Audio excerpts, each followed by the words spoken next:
Bem, então, acabamos de ver sobre a Guerra dos Puns, quer dizer, as guerras púnicas, né? Guerra traçada, travada com os cartagineses, que acabou destruindo Cartago e que vai ser cobrada de você na prova. Então, vamos lá. Todo império, por mais poderoso que ele seja, um dia ele começa a cair, um dia ele acaba. E não foi diferente com Roma. Então, vamos lá. Tá, aqui é o final da República, depois a gente vai ver o final do Império Romano mesmo. Por enquanto, é o final da República. A República Romana entrou em crise. Por quê? Os territórios conquistados, Roma já estava muito grande, os territórios conquistados eram administrados por magistrados romanos. Esses magistrados também eram comandantes militares e eles tinham cada um o seu exército. Aí o que aconteceu? Esses magistrados passaram a questionar o poder do Senado. Sabe, pera lá, Senado, quem tem exército sou eu. Como é que você tem poder se eu que tenho exército? Né? Então, começaram a questionar o poder do Senado e eles mesmos queriam assumir todo o poder político em Roma e nos territórios conquistados por Roma, nas províncias. Bem, o que acontecia? Os soldados romanos dependiam dos salários que recebiam no exército, recebiam dos generais, e por isso eles eram muito mais leais aos generais que pagavam para eles do que ao Senado, mais leais aos generais do que ao Senado, faltou um aqui, né? Ao Senado. Moral da história: um desses generais, Caio Júlio César, eu não botei o Caio, vou botar aqui, Caio Júlio César, que havia conquistado a Gália, onde hoje é a França. Ele já havia conquistado a Gália, ele administrava a Gália, mas ele pegou o exército dele, invadiu Roma e se tornou ditador. Mas ele durou pouco tempo, porque logo depois Júlio César foi chamado para uma sessão do Senado e lá ele foi assassinado. Vocês já devem ter ouvido a história, até tu, Brutus, é ligada à morte de Júlio César, mas eu não vou entrar nesse detalhe aqui não, né? O que aconteceu? O general Caio Júlio César, que era o administrador da Gália, ele invadiu Roma, tomou o poder em Roma e se tornou ditador. Só que logo depois ele também foi assassinado.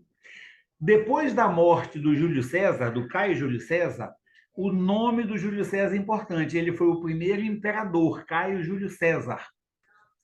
Depois que ele morreu, dois generais romanos começaram a disputar o poder, Marco Antônio e Otávio. Marco Antônio, vocês já ouviram falar nele em outra lição de história, lá na parte do Egito, eu acho.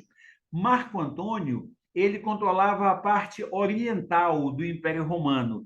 E ele se aliou com Cleópatra, que era a rainha do Egito. Por isso que vocês ouviram falar. Marco Antônio ele acabou casando com Cleópatra, tá? Bem, Otávio controlava Roma e a parte ocidental. Então ficou assim: Marco Antônio controlava a parte oriental, aliado com o Egito, e Otávio controlava a parte ocidental, onde ficava Roma. Nessa guerra entre eles, Otávio derrotou Marco Antônio e Cleópatra.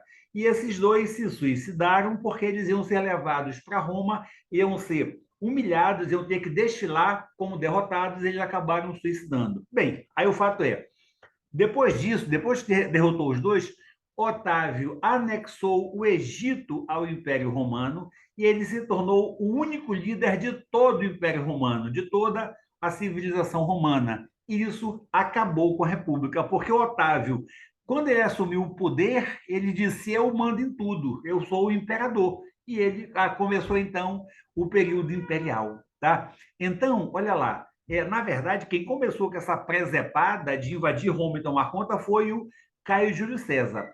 Mas o primeiro imperador de todo o Império Romano foi Otávio, que foi chamado de Otávio Augusto. Vamos ver agora. Nesse período imperial, Otávio, quando ele assumiu o poder, o Senado deu para ele o título de Augusto, né? Quase que santo. Aí ele passou a ser chamado de Otávio Augusto.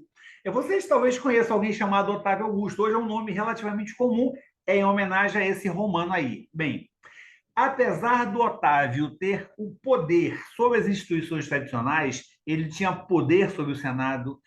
O Otávio sabia que que os romanos não aceitavam a monarquia, não aceitavam esse poder total, e por isso ele procurou manter a aparência de uma liberdade republicana. Como que ele fez isso? Ele manteve as instituições republicanas, os magistrados, o Senado, ele manteve isso aí. Só que, na verdade, ele mandava em tudo, ele dirigia essas instituições. Então, assim, as assembleias, os magistrados, o Senado, tudo isso continuava a existir. Só que Otávio Augusto tinha o poder de reuni-los quando ele quisesse, ele tinha o poder de propor as leis, de vetar, proibir aquelas leis de que ele não gostasse, ele podia intervir em todo o território romano e ainda comandar o exército. Pois bem, para manter todo esse poder e, ao mesmo tempo, controlar a insatisfação do povo, a insatisfação popular, Otávio Augusto adotou essa política que vai ser cobrada de vocês. Com certeza absoluta vai ser uma questão. Política do pão e circo. Panis et circenses, né? Não tem esse C aqui, não. Panis et circenses, pão e circo. O que ele fazia? Ele distribuía trigo aos mais pobres, por isso chamado pão, né? O trigo é para fazer o pão. Ele distribuía trigo aos mais pobres, ele fazia doações em dinheiro nas festas que o Império organizava, ele oferecia espetáculos gratuitos nos anfiteatros, tá? Gladiadores lutavam entre si, gladiadores lutavam com animais, tinha encenações de teatro, tinha até batalha naval ele fazia nesses anfiteatros, né? Mais adiante, essas lutas entre gladiadores com animais, elas foram transferidas para as arenas.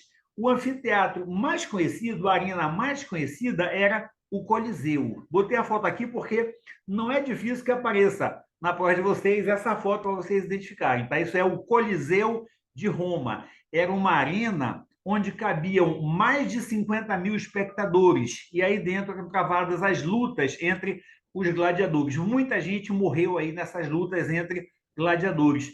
Até batalhas navais eram feitas no Coliseu. Eu não coloquei aqui a foto, mas no livro de vocês tem uma foto, tem lá uma pintura. Eles colocavam água dentro do Coliseu e barco dentro do Coliseu e uma batalha naval aí dentro desse Coliseu, tá? Olha, deixa eu contar um negócio para vocês. Eu conheço esse Coliseu, já fui aí.